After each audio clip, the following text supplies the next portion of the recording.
விவசாயிகளுடைய வருமானம், விவசாயம் மற்றும் கிராமப்புற மேம்பாட்டிற்கான திட்டங்களை பற்றியெல்லாம் திருச்சியில் நடைபெற்ற பொதுக்கூட்டத்தில் பாரத பிரதமர் மோடி அவர்கள் பேசியிருக்கின்றார்கள். விவசாயம் பற்றியெல்லாம் பேசுவதற்கு பிரதமர் மோடிக்கு தார்மீக உரிமை இருக்கிறதா என்பதை திராவிட முன்னேற்றக் கழகம் கேட்கிறது. தேர்தல் வந்துவிட்டால் பிரதமர் மோடி அவர்களுக்கு தமிழ்நாட்டின் மீது டன் கணக்கில் பாசம் வந்துவிடும். தேர்தல் வந்தால் பாசம் வந்துவிடும்.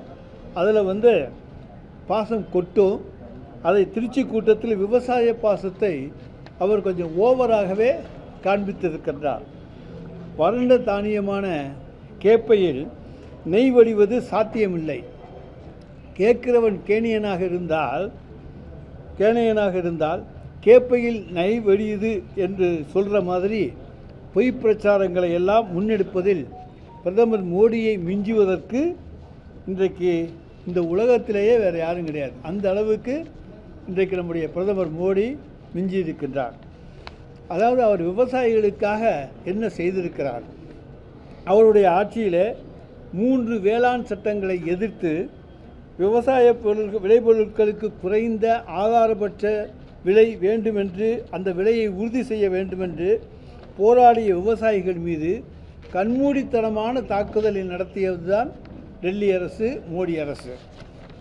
இன்னும் சொல்லப்போனால் இந்திய வரலாற்றிலேயே மிக நீண்ட நாட்கள் ஒரு போராட்டம், விவசாயிகளுடைய போராட்டம் நடந்தது.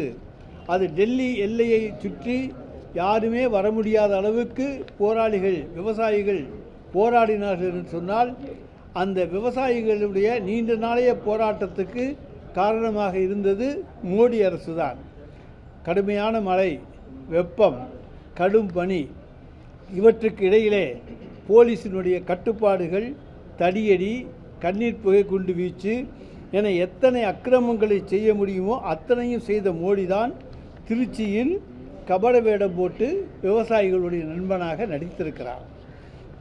வேளாண்மை சட்டத்துக்கு எதிராக போராடிய கடுங்குளிர் தற்கொலை விபத்தால் 700க்கு மேற்பட்ட விவசாயிகள் அவர்களை கொன்றுவிட்டு இன்றைக்கு விவசாயம் பற்றியெல்லாம் பாடம் எடுக்க மோடிக்கு வெட்கமாக இல்லையா? 700 பேருக்கு மேல் அதில் இறந்திருக்கிறார்கள் அந்த போராட்டத்தில்.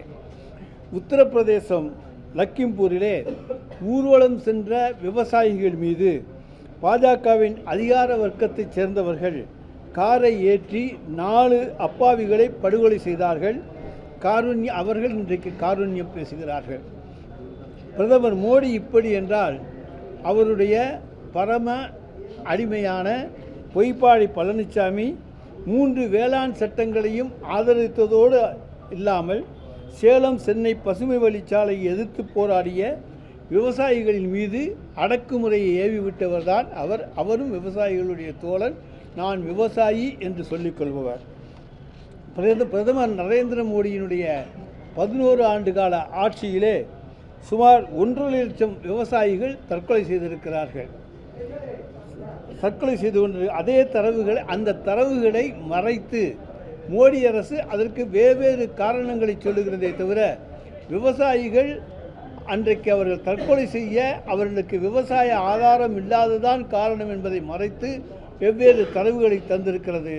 அதைத்தான் கடந்த 5 ஆண்டு காலத்துக்கு முன்னர் நம்முடைய எடப்பாடி பழனிசாமி அவர்களும் அதே மாதிரியான பொய்யான தரவுகளைத்தான் தந்தார்.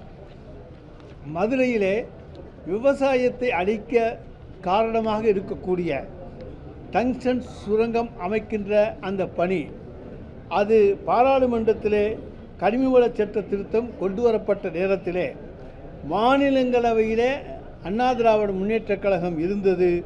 அது ஆதரவு கொடுத்து மதுரை விவசாயிகளுக்கு துரோகம் செய்த அரசு தான் அன்றைய அதிமுக அரசு. இன்றைக்கு விவசாயிகளை பற்றி பேசுகிற எடப்பாடி பழனிசாமி டங்ஸ்டன் சுரங்கம் வருவதற்கு மக்களவையினுடைய மேலவையிலே, ராஜ்யசபாவிலே ஆதரித்து ஓட்டு போட்டவர். ஆனால் டங்ஸ்டன் சுரங்கம் வராமல் போராட்டம் மூலமாக தடுத்து நிறுத்தியவர், சட்ட போராட்டத்தின் மூலமாக தடுத்து நிறுத்தியவர், மதுரை விவசாயிகளை காப்பாற்றியவர் நம்முடைய தமிழ்நாட்டினுடைய முதலமைச்சர் என்பதை நான் இங்கே தெரிவித்துக் கொள்கிறேன்.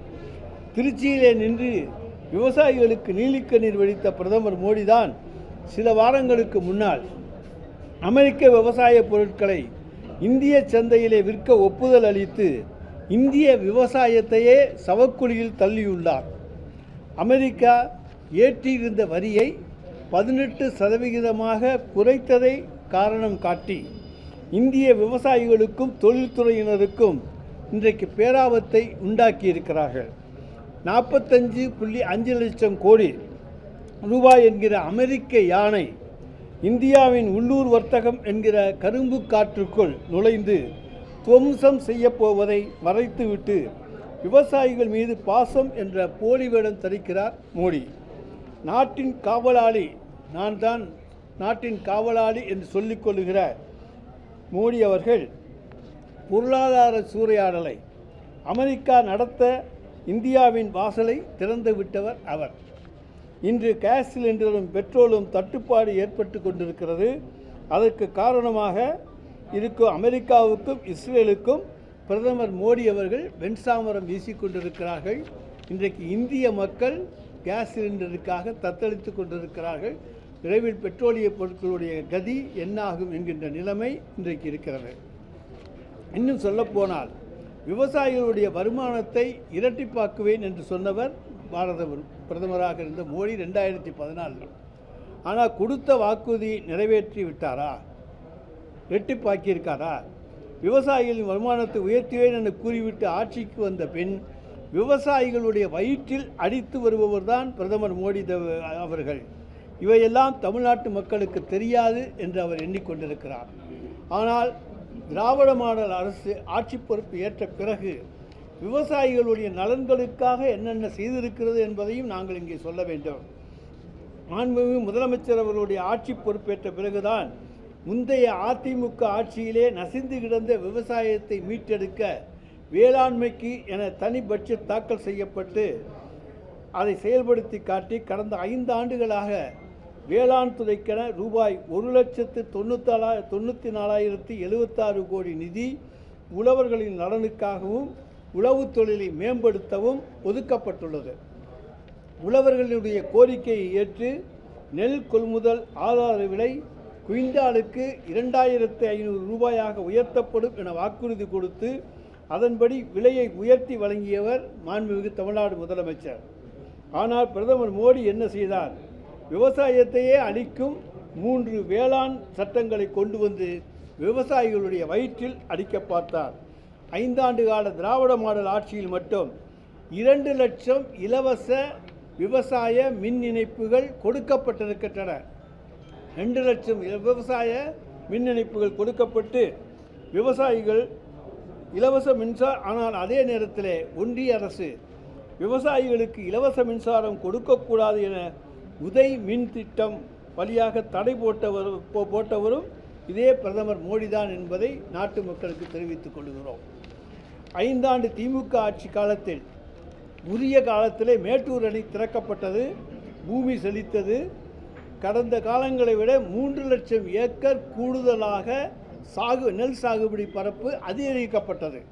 அண்ணா திராவிட முன்னேற்றக் கழக ஆட்சியிலே இருந்ததை விட 3 லட்சம் ஏக்கர் பரப்பு நெல் சாகுபடி அதிகரிக்கப்பட்டிருக்கிறது.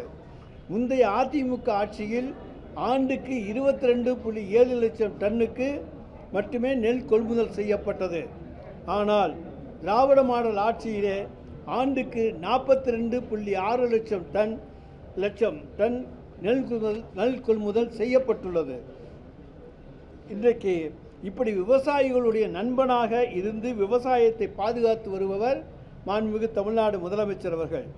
ஆனால் மழை காலத்திலே கூட நெல் கொள்முதல் ஈரப்பத அளவை குறைக்காமலும் மழை வெள்ளத்தால் விவசாயிகள் பாதிக்கப்பட்ட போதும் முறையான நிவாரண நிதி கூட வழங்காமலும் விவசாயிகளுடைய எதிரியாக இருப்பவர்தான் மோடியும் பழனிசாமியும். விவசாயிகளின் எதிரி மோடியும் அவருக்கு துணை போகும் பொய்பாடி பழனிசாமியும் தமிழ்நாட்டு விவசாய குடும்பங்கள் என்றைக்கும் அவர்களை மன்னிக்காது. பிரதமர் மோடியின் பொய் தமிழ்நாட்டில் எடுபடியாகாது. டெல்லி டப்பா எஞ்சினால் ஒரு நாளும் தமிழ்நாட்டில் நுழைய முடியாது. ஏனென்றால் இங்கே திராவிட மாடல் ஆட்சியினுடைய சூப்பர் ஃபாஸ்ட் எக்ஸ்பிரஸ் ரயில் ஒரே இன்ஜின் தான் ஓடிட்டு இருக்கு. எங்களிடம் இரட்டை இன்ஜின் கிடைக்கின்ற பொழுது இன்றைக்கு ஒற்றை இன்ஜின் மூலமாக தமிழகத்தை வளமாக்கி இருக்கிறோம். இரட்டை இன்ஜின் கிடைக்கின்ற பொழுது இந்தியாவை வளமாக்கி உலக நாடுகளுக்கு சவாலாக மாற்றக்கூடிய வல்லமையை திராவிட மாடல் அரசு நிச்சயமாக எதிர்காலத்திலே செய்யும் என தெரிவித்துக் கொள்கிறேன்.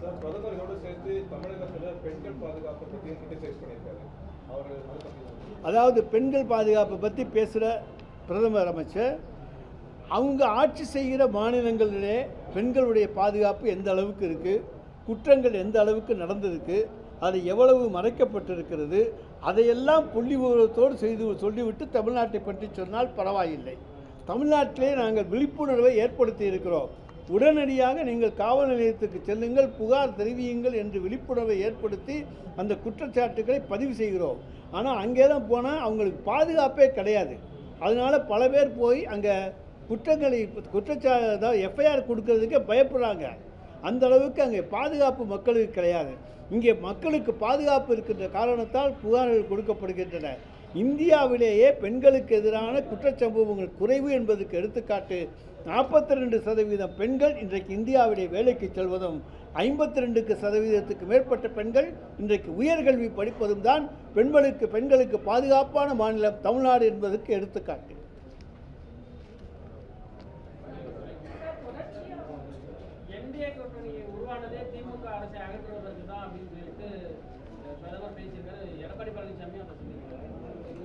சார், நாங்கள் என்டிஏ கூட்டணி இன்னும் அவங்க என்ன வேணாலும் பண்ணிட்டு போட்டேன். ஒன்றுமே தமிழ்நாட்டில் என்டிஏ கூட்டணி ஒன்றுமே செய்ய முடியாது என்பதால் தான் எங்களுடைய தலைவர் தமிழ்நாடு முதலமைச்சர் அவர்கள் இது தமிழ்நாட்டுக்கும் டெல்லிக்கும் நடக்கின்ற தேர்தல். டெல்லினா பார்லிமெண்ட்டுக்கு தேர்தல் அல்ல. தமிழ்நாட்டிலே தமிழன் இன்றைக்கு ஆட்சிக்கு வர வேண்டும், தமிழ்நாடு ஆட்சிக்கு வர வேண்டுமா அல்லது டெல்லியினுடைய ரிமோட் கண்ட்ரோலுக்கு போக வேண்டுமா என்பதற்கான தேர்தல். நிச்சயமாக தமிழ்நாட்டு மக்கள் டெல்லியினுடைய ரிமோட் கண்ட்ரோலை தமிழ்நாட்டிலே அனுமதிக்க மாட்டார்கள். தலைவர் தளபதியினுடைய திராவிட மாடல் ஆட்சியை 2ஐ தொடர்வதற்கு இன்றைக்கு பெருவாரியான வாக்குகள் வித்தியாசத்தில் இந்த முறை திராவிட முன்னேற்ற கழக கூட்டணி மிகப்பெரிய வெற்றியை பெறும்.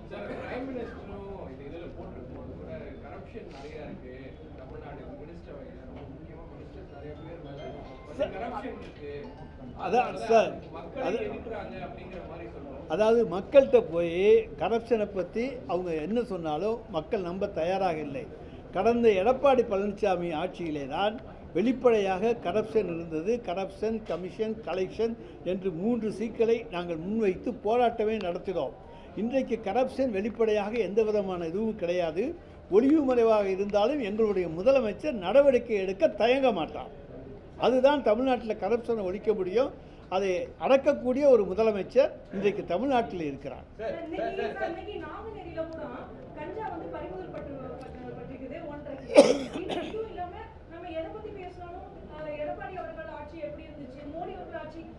இல்லைங்க, தமிழ்நாட்டிலே கஞ்சா விளையவில்லை.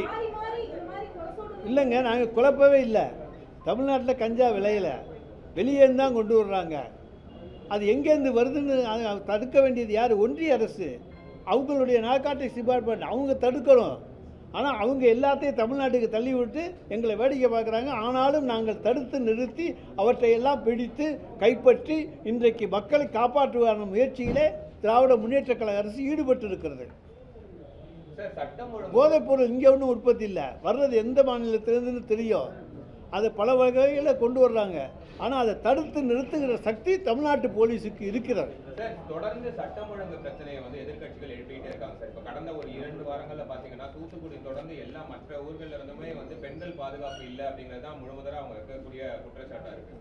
சார், பெண்களுக்கு பாதுகாப்பு இல்லை என்றால் அந்த பெண்ணை வீட்டிலிருந்து வேலைக்கு அனுப்புவார்களா, கல்லூரிக்கு அனுப்புவார்களா, இரவு நேரத்தில் பஸ்ஸிலிருந்து இறங்கி வீட்டுக்கு போவதற்கு அனுப்புவார்களா? எங்கேயாவது ஒரு சில சம்பவங்கள் நடப்பதை வைத்து ஒட்டுமொத்தமாக சொல்லுவது ஏற்றுக்கொள்ளத்தக்கதல்ல, ஏற்புடையதல்ல. தமிழ்நாட்டு மக்களும் விழிப்புணர்வு உள்ளவர்கள், தமிழ்நாட்டு காவல்துறையும் சிறப்போடு செயல்படுகிறது. எங்கெங்கே குற்றங்கள் நடக்கிறதோ உடனடியாக கண்டுபிடித்து அவர்கள் மீது வழக்கு பதிந்து தண்டனை வாங்கி கொடுக்கிற அரசாக இந்த அரசு இருக்கிறது. நாங்கள் தண்டனை வாங்கி கொடுத்திருக்கிற அளவுக்கு வேறு எந்த மாநில அரசுகளும் குற்றங்களிலே இந்த அளவுக்கு குற்றச்சாட்டுகளில் ஈடுபடுபவர்கள் மீது நடவடிக்கை எடுத்ததில்லை. குற்றச்சம்பவங்கள் சட்டம் ஒழுங்கு பிரச்சனை தான் அதிகமாக இருக்குது. குற்றச்சம்பவங்கள் நடக்கக்கூடிய இடங்களில் திமுக அரசு உறுதியாக நடவடிக்கை எடுக்கல அப்படின்றத இப்போ எதிர்க்கட்சி சொல்லக்கூடிய ஒரு பெரும் விமர்சனமாக இருக்குது. கிருஷ்ணகிரி மாவட்டம், மதுராந்தகம், தூத்துக்குடி இப்படி எல்லா இடத்துலையுமே வந்து பெண் குழந்தைகள் மீது பாலியல் வன்கொடுமை சம்பவம் இந்த ஒரு 4 நாட்கள் நடந்திருக்கு. ஆனால் வந்து ஒன்று அதுக்காகத்தாங்க நான் சொல்கிறேன், மக்களிடம் விழிப்புணர்வை நாங்கள் உருவாக்கி இருக்கிறோம். அதனால நீங்கள் தைரியமாக வந்து கம்ப்ளைண்ட் கொடுங்கன்னு சொல்கிறோம். உங்களுக்கு பாதுகாப்பு தர்றோம்னு சொல்கிறோம். புகார் கொடுக்குறவங்களுக்கு இங்கே பாதுகாப்பு தரப்படுகிறது. ஆனால் அங்கே புகார் கொடுத்தா புகார் கொடுத்தவங்க மேலே தான் கேஸ் போடுறா. தப்பு சென்னவனை தப்பிக்க விட்டுறாங்க. எடப்பாடி பழனிசாமி ஆட்சியில் எப்படி பொள்ளாச்சி சம்பவம் நடந்துச்சோ அதை போல தான். எனவே தான் நாங்கள் சொல்லுகிறோம், இங்கே வந்து மக்கள் தைரியமாக புகார் கொடுப்பதால் குற்றச்சாட்டுகளுடைய எண்ணிக்கை அங்கே பதிவு செய்யப்படுகிறது. அது தவிர இங்கே சட்டம் ஒழுங்கு தமிழ்நாட்டில் இருப்பதைப் போல சிறப்பாக வேறு எந்த மாநிலத்துக்குள்ள நீங்கள் ஒரு ரவுண்டு போயிட்டு வாங்க, எல்லாரும் போகிறதுன்னா நாங்கள் அரசு சார்பிலேயே ஏற்பாடு செய்து தருகிறோம். போய் பார்த்து விட்டு வாருங்கள்.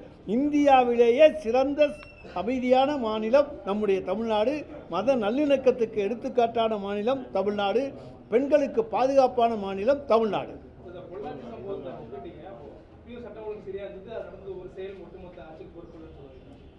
இல்லைங்க, அந்த சம்பவத்தில் வந்து குற்றச்சாட்டில் ஈடுபட்டவங்க புகார் கொடுத்து கூட புகார் பதியலை. அது இல்லை, ஒப்பிட்டதுக்காக தான் சொல்கிறேன். அது மாதிரியானதுலாம் அன்னைக்கு பல பேர் கம்ப்ளைண்ட் கொடுக்க மறுத்தாங்க. அதுபோல் இன்றைக்கு பல மாநிலங்களில் வந்து அதை வந்து அப்படியே மறைச்சிக்கிட்டு போயிடுறாங்க. ஆனால் இங்கே தைரியமும் விழிப்புணர்வும் மிக்க வீர பெண்களாக, சிங்க பெண்களாக நம்முடைய பெண்கள் இதை நாங்கள் உருவாக்கி இருக்கிற காரணத்தால் அவர்கள் தைரியமாக குற்றம் செய்தவர்களை அடையாளம் காண்பித்து அவர்களுக்கு தண்டனை வாங்கி கொடுக்கிறார்கள்.